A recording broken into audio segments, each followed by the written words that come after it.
Good morning. Day 80. Can you believe it? Wednesday, the 10th day of June. And I'm thrilled to be here with my partner, Frank Bequicchio. Good morning, Vincent. Thanks so much for having me. Can't believe it's been 80 days. Amazing. And I guess I should introduce myself. I'm Vincent J. Russo of the Russo Law Group. And so Frank and I had a Facebook Live webinar, a couple weeks ago, 2 weeks ago. And we covered in some detail how to avoid probate. So now I'm going to challenge Frank to be able to explain all of this in 3 minutes instead of 30 minutes. So I'm going to ask you 3 questions. Okay. The first question is, what is probate? All right, start off with the easy one. So probate is a court proceeding. It's a process that is really 2 steps. The first step is proving that the will is valid. And then the second step, once that is done and the executor is appointed, the executor moves into the administration, which is collecting the estate assets and doing whatever the will says. So it's a court. So a will is invalid until you actually file it with the appropriate court papers, and there's a proceeding, and I assume there are legal fees, and it takes time, and people, can go into court and create a ruckus. Yeah. So talk to me about why people want to avoid it. Well, I'd say there are probably 4 main reasons. I think you just mentioned one about creating a ruckus. I mean, that's a pretty big one. People who are concerned about somebody challenging their will or challenging their plan. So, quick example is you're not treating your kids equally and you're afraid that somebody's going to challenge it. Very easy to challenge and make life difficult with probate. Costs. We also mentioned court fees, there are attorney fees. So avoiding probate is a way of reducing, maybe eliminating those costs.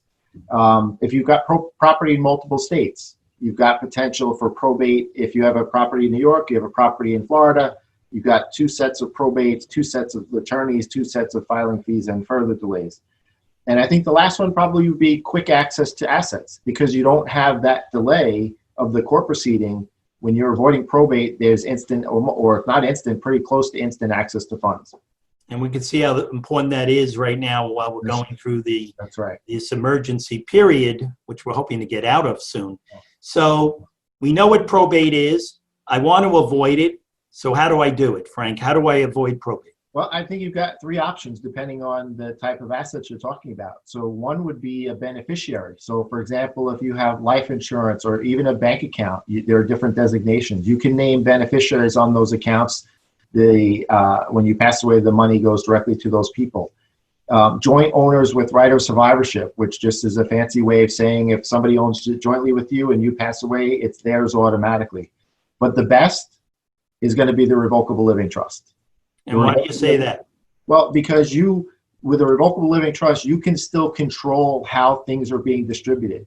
There's no automatic where it's going directly to some person who might be not able to handle money or might have other issues with creditors, or you just want to make sure that things are passed a certain way.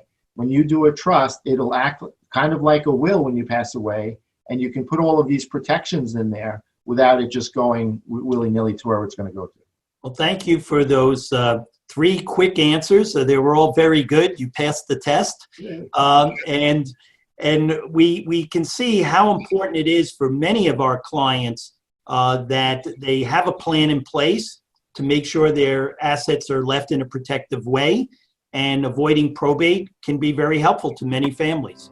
So thank you very much, and I wish everybody a very safe day today, and have a great one.